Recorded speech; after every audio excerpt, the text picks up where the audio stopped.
Welcome, friends. This is A Course in Miracles, Palm Beach Study Group. We're on Chapter 12, Section 1, The Judgment of the Holy Spirit. In the book, it's on page 215. You have been told not to make error real. And the way to do this is very simple.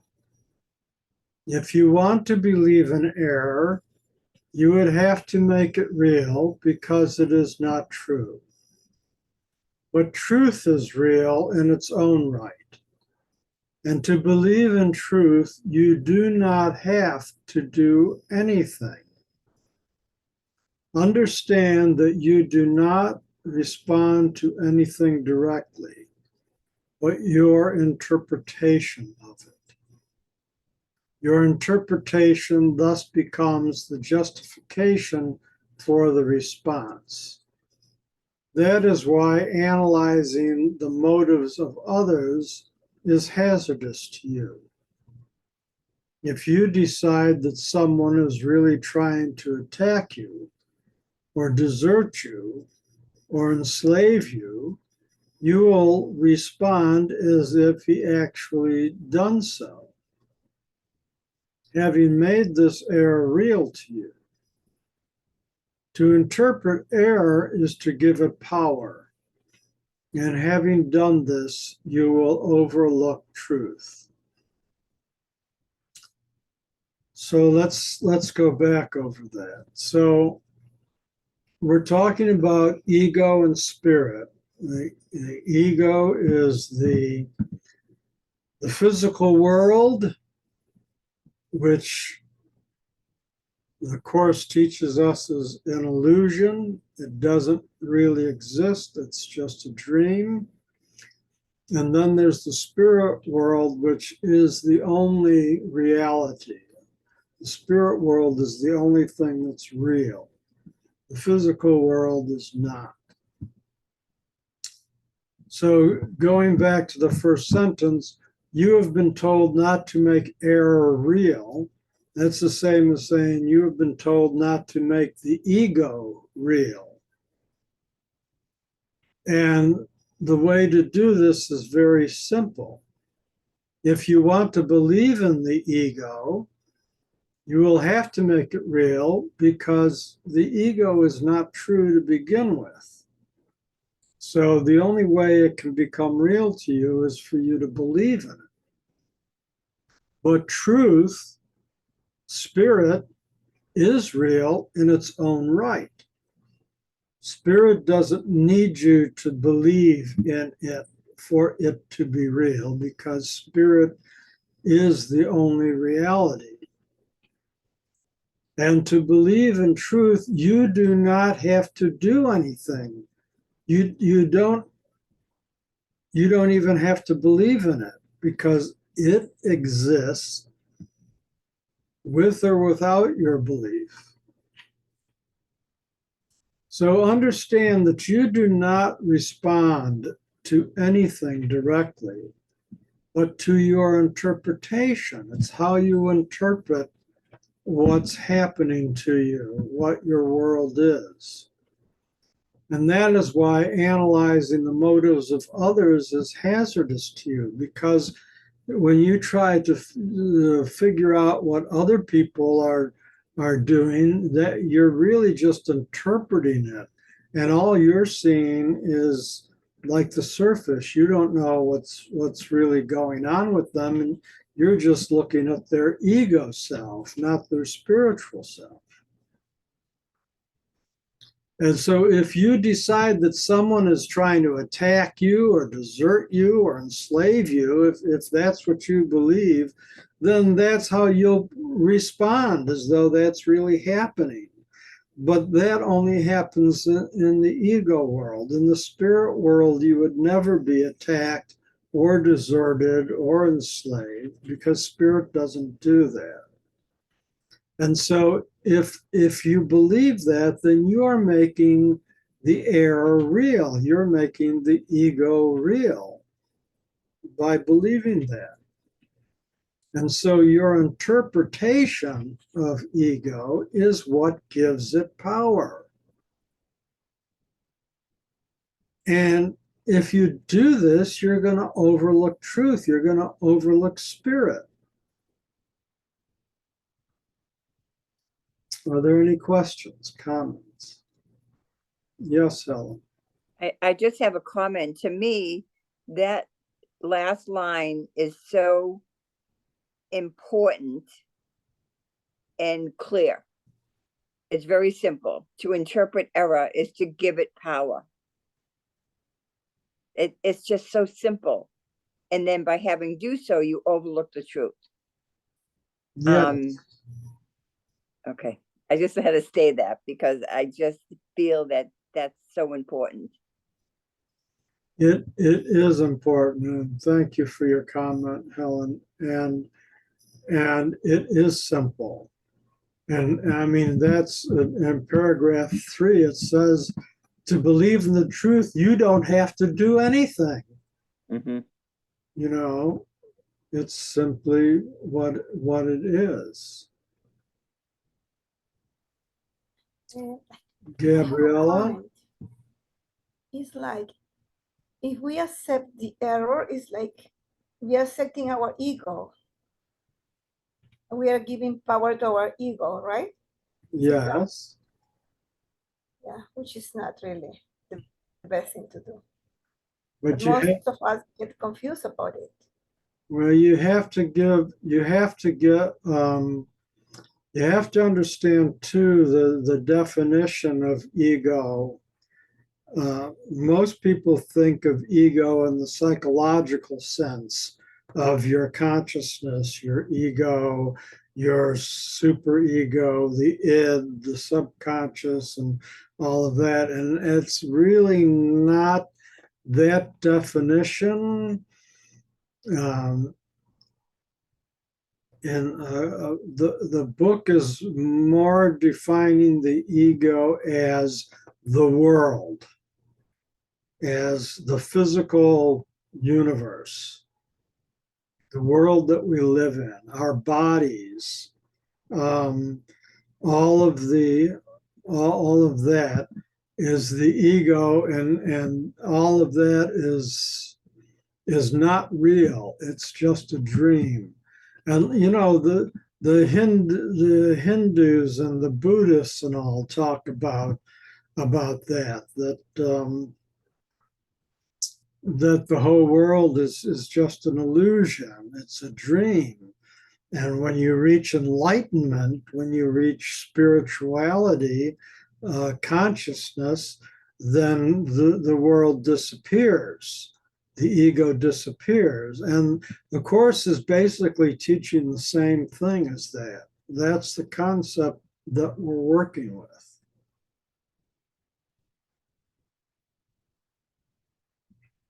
Thank you.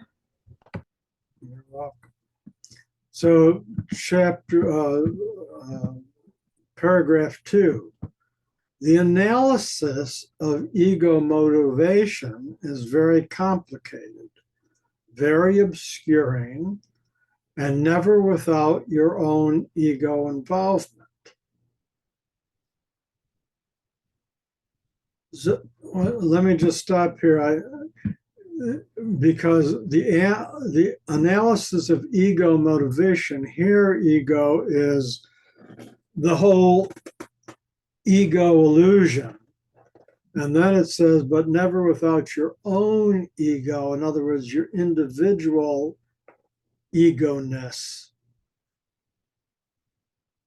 So the whole ego motivation is very complicated and obscuring, and never without your own individual ego involvement. You have to be involved in the ego, that's what makes it real.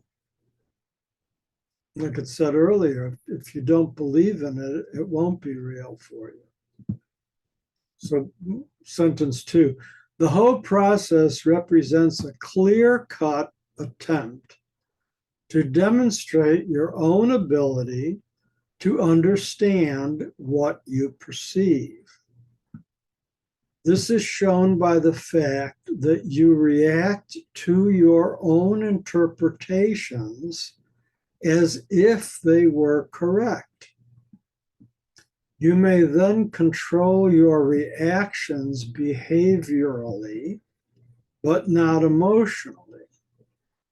This would obviously be a split or an attack on the integrity of your mind, putting one level within it against another.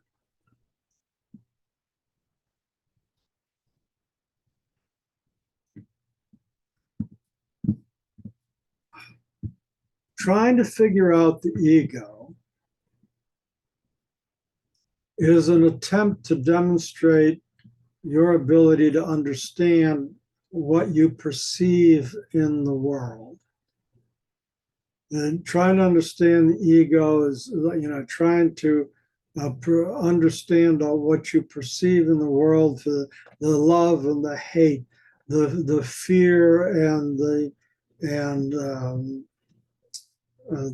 belief, because the ego is a dualistic system. It's all the dualities. It's good, bad, love, hate, light, dark. It's all the dualities. And you're trying to analyze it as demonstrates how you perceive it. But however you perceive the ego, that if you believe that it's real, that's not a correct perception because it's just an illusion.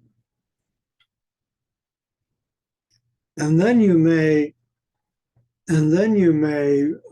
react behaviorally. You get angry, you get fearful, what have you, but not emotionally, because within yourself you know the reality of goodness and love, and that that's, or you shouldn't attack or what have you. And this can be an attack on the integrity of your mind, of pitting one side of yourself against the other, which is what the ego wants to do. The ego always wants you to be in chaos. That's how it feeds itself. That's how it keeps itself alive within your mind, by feeding you all of the chaos and causing you to be in the duality. Any questions, comments?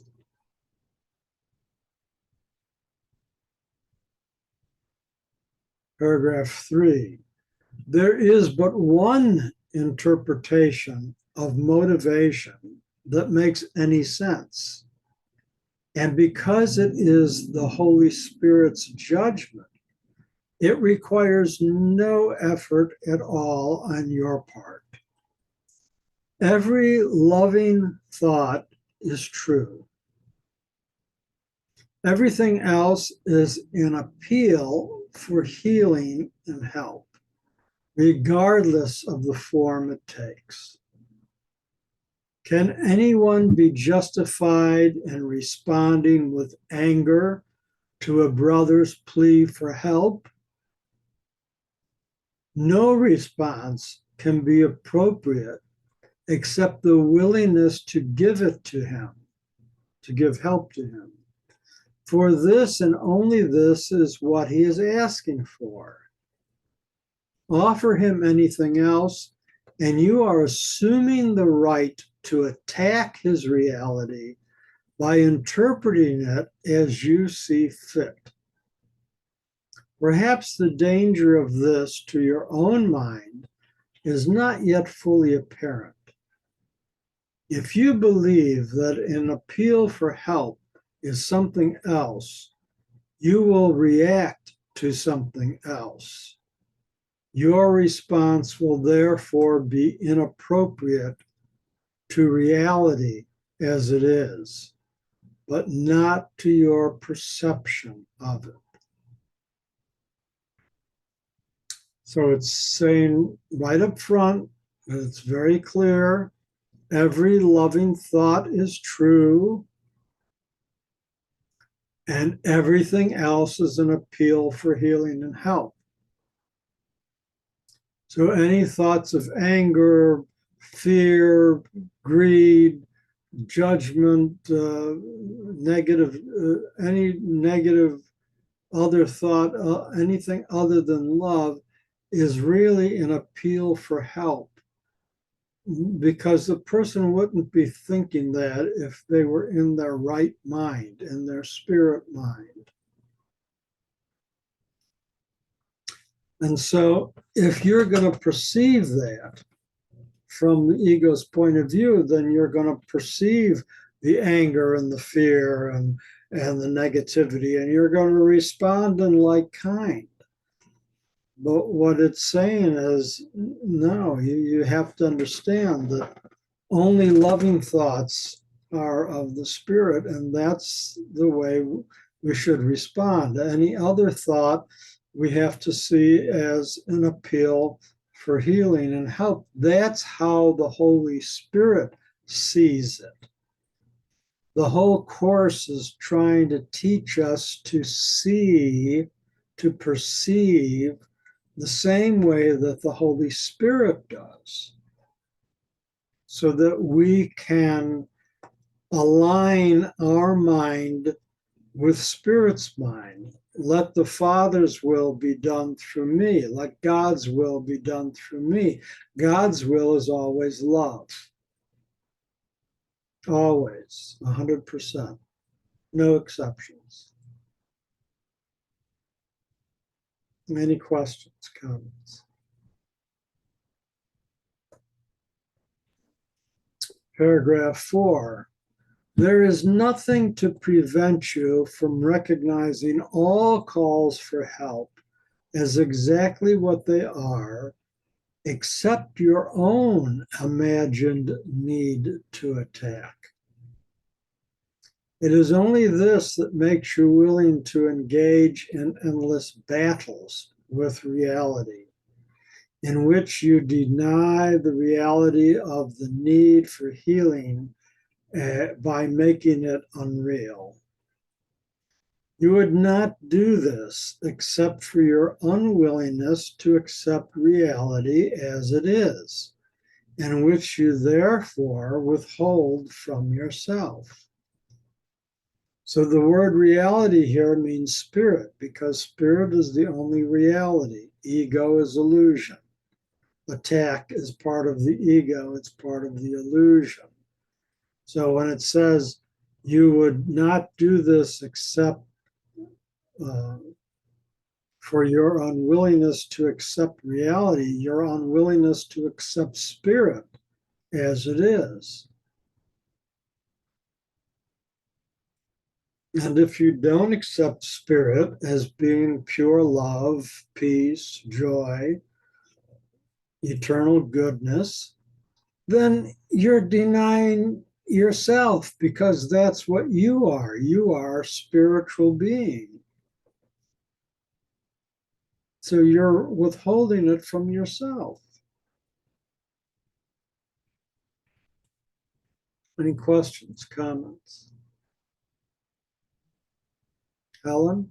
So it seems that when I, speaking for myself, get in a position where I feel the goodness in self, in myself, and I feel like it's twisting me around a little bit. I'm being twisted around a little bit. In other words, if I can be a better person, a kinder person, a more loving person, then I can present that to no matter who comes in my life. And I have it, and I have to do that, because if I don't, then I'm hurting myself. Yes. Remember, the book teaches us that there's only one of us. Whatever you do unto the other, you do unto yourself. Mhm.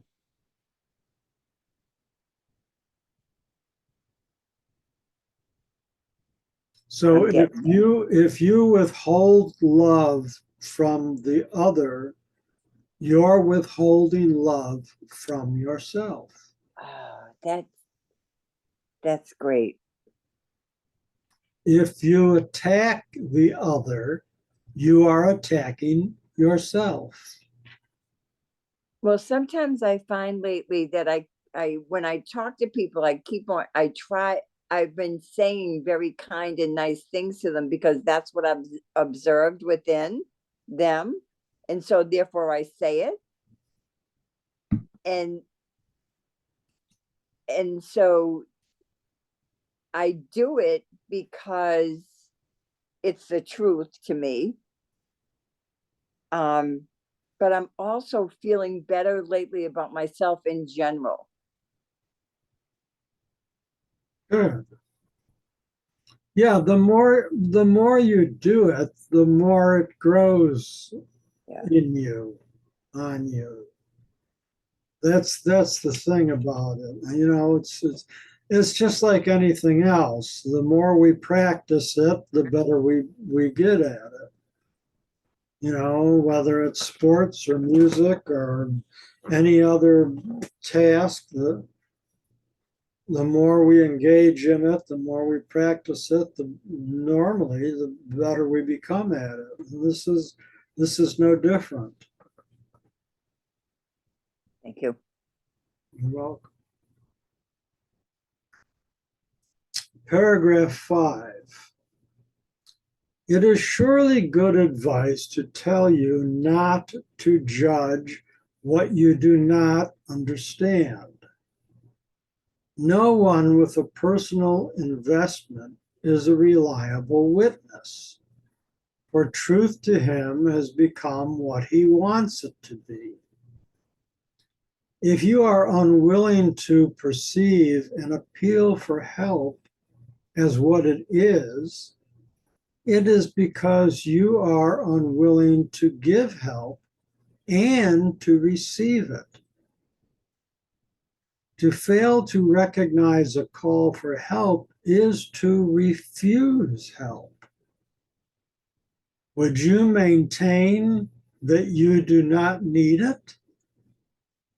Yet this is what you are maintaining when you refuse to recognize a brother's appeal, for only by answering his appeal can you be helped. Deny him your help, and you will not recognize God's answer to you. The Holy Spirit does not need your help in interpreting motivation, but you do need his. And this whole paragraph is just reflecting of what we were just saying. What you do unto others, you do unto yourself. You withhold help from the other, you're withholding help from yourself.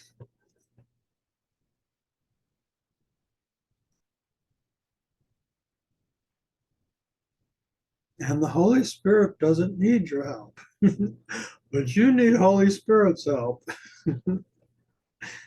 So ask for it every day. Any questions, comments? Number 6, only appreciation is an appropriate response to your brother. Gratitude is due him for both his loving thoughts and his appeals for help. For both are capable of bringing love into your awareness if you perceive them truly. And all your sense of strain comes from your attempts not to do this. How simple then is God's plan for salvation? There is but one response to reality. For reality evokes no conflict at all. There is but one teacher of reality who understands what it is. He does not change his mind about reality because reality does not change.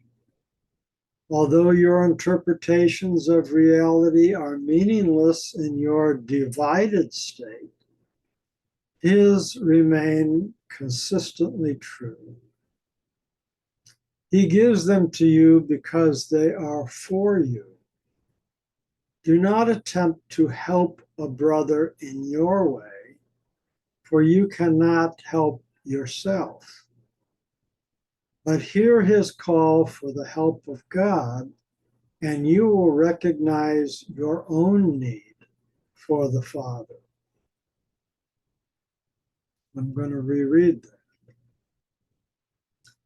Only appreciation is an appropriate response to your brother or sister.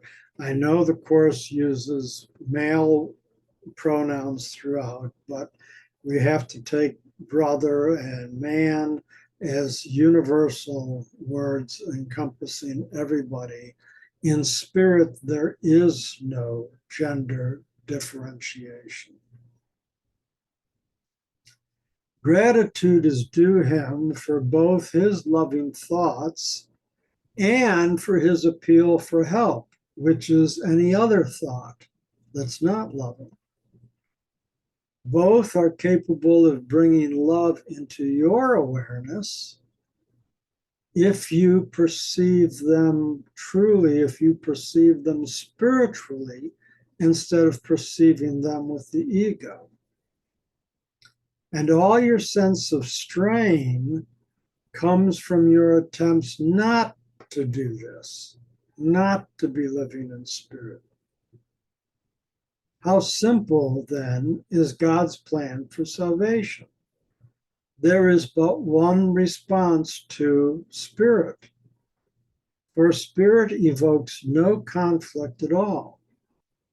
There is but one teacher of spirit, and that's the Holy Spirit, who understands what it is. Holy Spirit does not change his mind about spiritual reality, because spiritual reality does not change. It's oneness. It's not duality like the ego, which is always changing. Although your interpretations of spirit are meaningless in your divided ego state, Holy Spirit's remains consistently true because he's in the oneness. He gives them to you because they are for you, because we are the child of God. Do not attempt to help a brother in your ego way. If you do that, you can't even help yourself. But hear his call, that's your brother's call. But hear your brother's call for the help of God, for your brother's call for love. And you will recognize your own need for the Father, for the Spirit. Any questions, comments?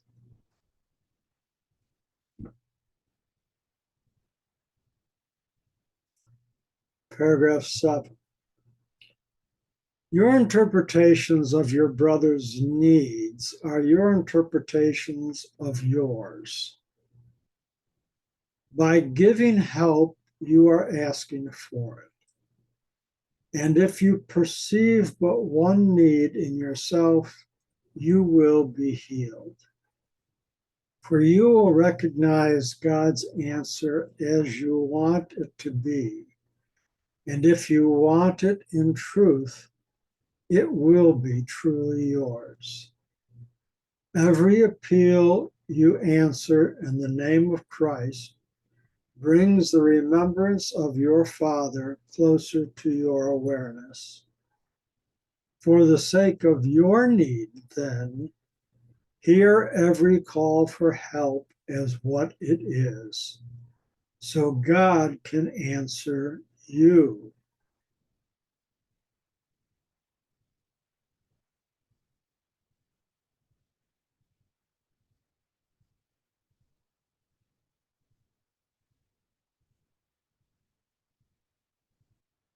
I think that was quite clear. Any questions? So if we understand what our brothers need, Excuse me? if we understand the needs of our brothers, it means that it's our own need. Yes. Well, first it's telling us there's only two ways it can go. It's either love or it's a call for help. So if your brother isn't acting out of love, then whatever he's doing is a call for help. And if you understand that, then it's our obligation to help our brother, because that's how it works. You help by, so in other words, you give love back. You always give love back, and that's in help. But we have free will. See, that's the thing. It's our choice, and so we always get to choose in every situation. Whether we're going to be loving and helpful, or whether we're going to judge with the ego and resort to anger, fear, fighting, greed, all of the ego stuff. So Spirit doesn't force us. We have to decide. That's why we've been given free will. It's our choice. So the Course is counseling us to always make the choice for love, but the Spirit is not going to force us to do that. So that's paragraph 5 says, sentence 5 says, for the sake of your need, for the sake of your own self, hear your brother's call for help as what it is. Don't hear it as ego. Hear it as the spiritual call for help. In this way, God can answer you, because when you answer your brother with help, that's allowing God to answer you your call for help.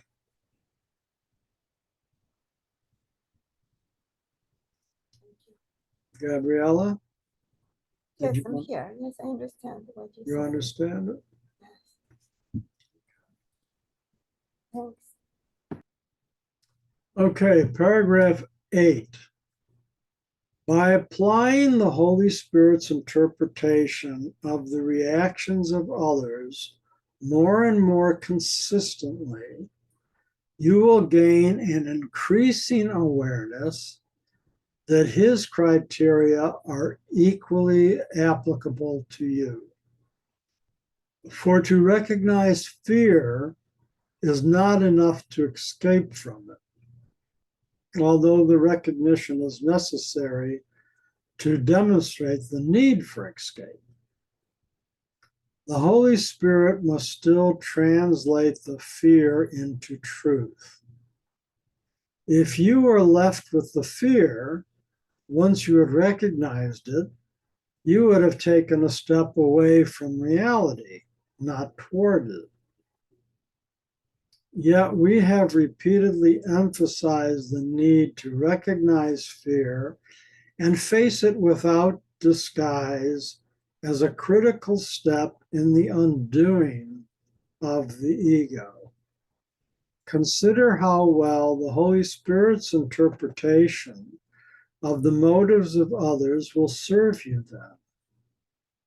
Having taught you to accept only loving thoughts in others and to regard everything else as an appeal for help, he has taught you that fear itself is an appeal for help.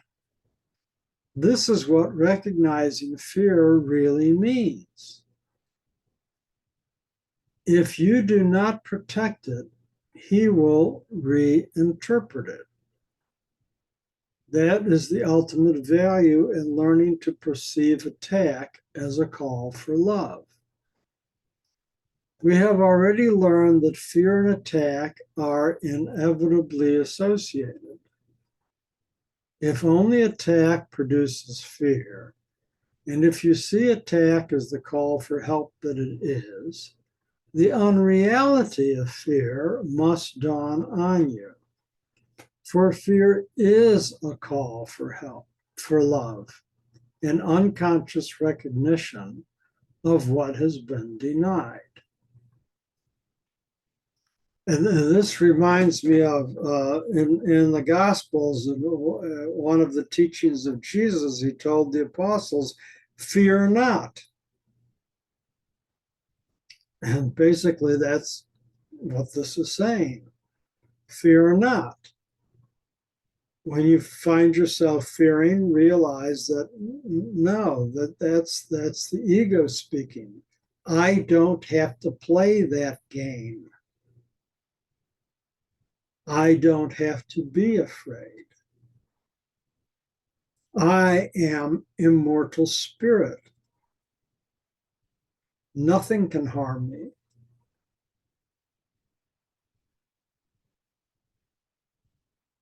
I am the Son of God. Fear can't touch me. This is the way we need to think in order to evolve spiritually while still in these ego bodies, so that we can overcome and transcend and reach enlightenment, nirvana, however you want to call it. I agree with you, John. I think while we're in ego, if we think it's, yes, I think you said something like when we're in fear, if we think like this while we're in fear, then this is how we resolve it.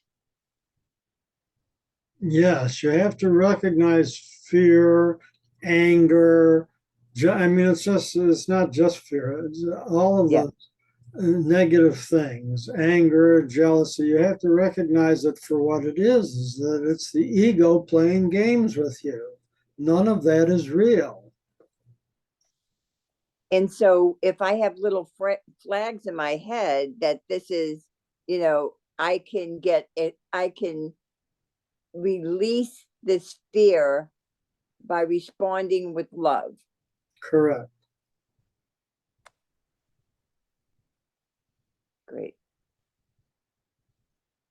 You can replace the fear with positive thoughts,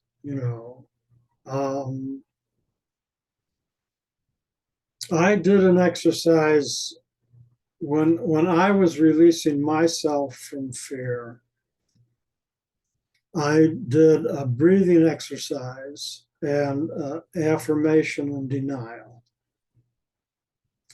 And I would breathe in faith and I would breathe out fear. Because to me, having faith in God was what replaced the fear of the ego.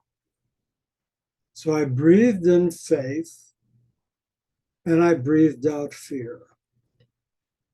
And I did this over and over and over and over again for quite a while. And eventually I got to the point where I did replace fear with faith. And so now, when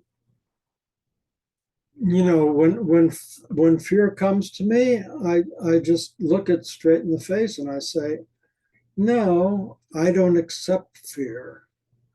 I have faith. I'm a spiritual being. I've got nothing to fear. So you can just disappear as far as I'm concerned. I'm not going to play that game. I'm not going to play the fear game.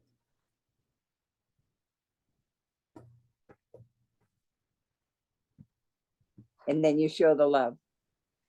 Well, yes, you show the love and you show the faith of Yeah.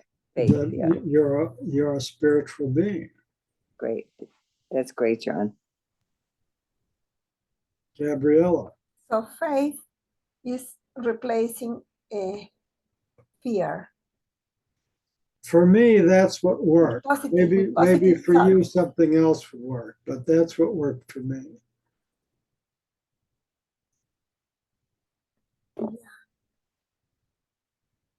What would you replace fear with? Maybe with patience. Okay. If that works for you, you can replace fear with love. You can replace fear with patience, with faith, with joy. There's, whatever works for you, because we're all coming from a different place. We all have different um, perceptions. So I'm not saying there's only one way to do it. I'm saying you find what works for you. But the technique is what I'm trying to share with you. It's a yoga technique, the breathing in and out, the technique of affirmation and denial.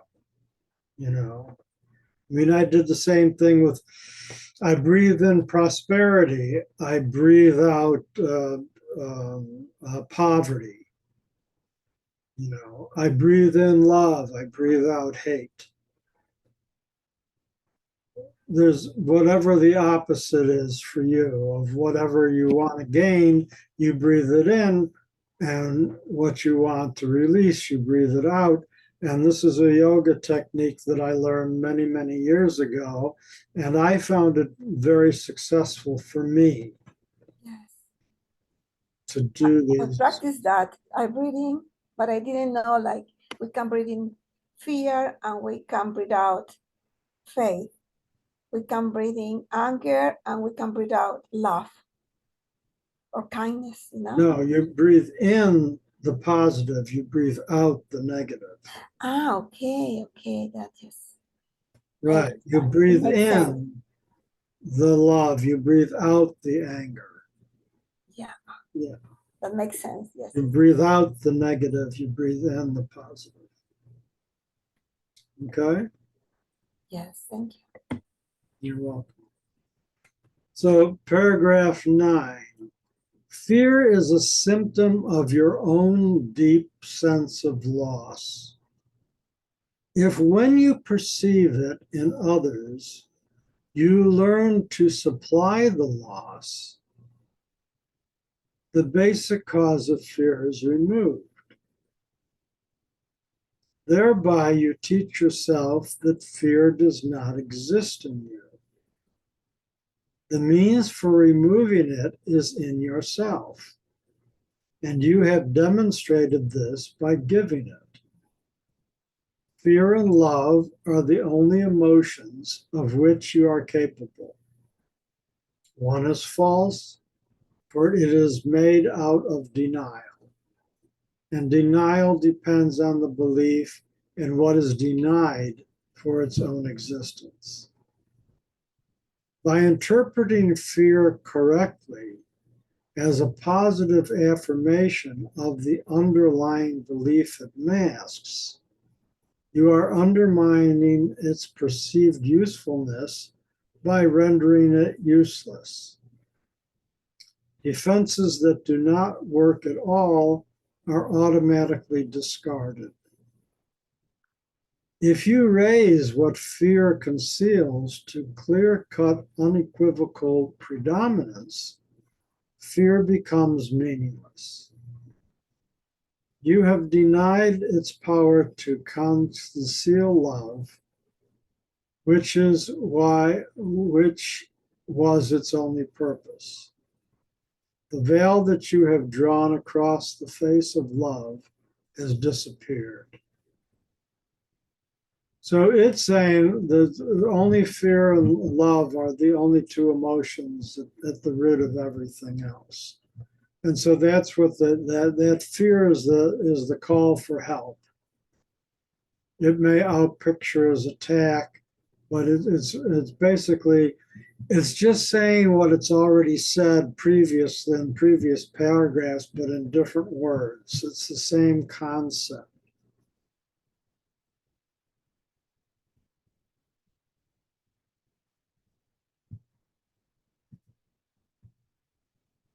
And paragraph 10, our last paragraph.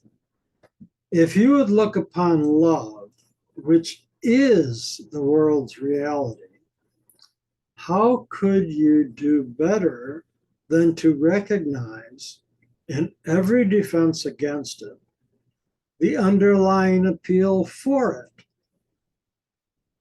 And how could you better learn of its reality than by answering the appeal for it by giving it? The Holy Spirit's interpretation of fear does dispel it, for the awareness of truth cannot be denied. Thus does the Holy Spirit replace fear with love and translate error into truth. And thus will you learn of Him how to replace your dream of separation with the fact of unity. For the separation is only the denial of union, and correctly interpreted, attests to your eternal knowledge that union is true.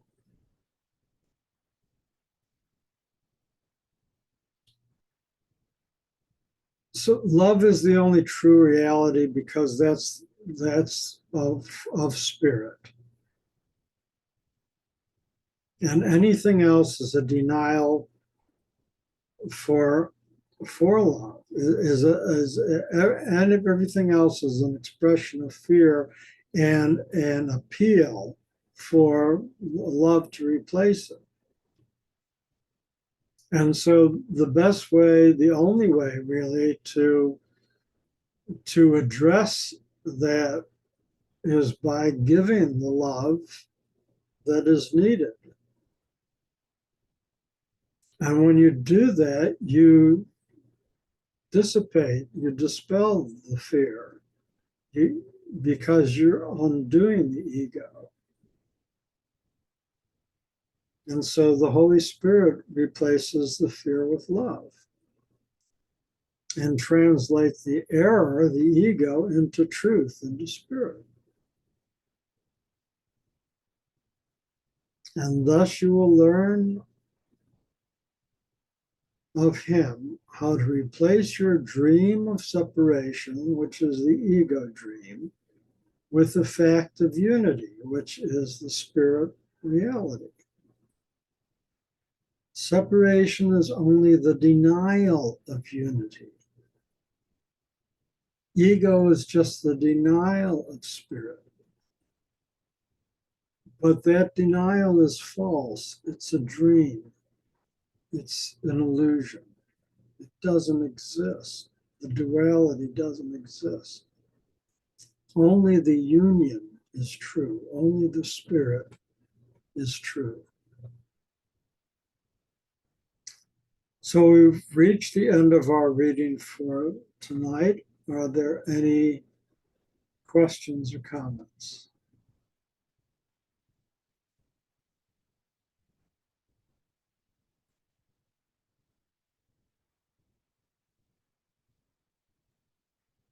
I'm good. I like that the last line For the separation is only the denial of union, and correctly interpreted attests to your eternal knowledge that union is true.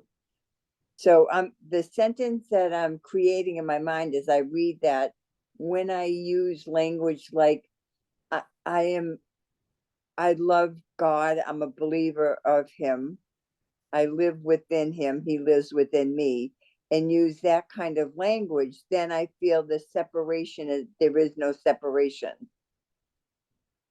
Yes, good. The way I say it, I say, I and my Father are one. I like that. And the other part of that is we are one with our Father and one with one another. So that incorporates the we, the all of us. Mhm. We are one with our Father and one with one another.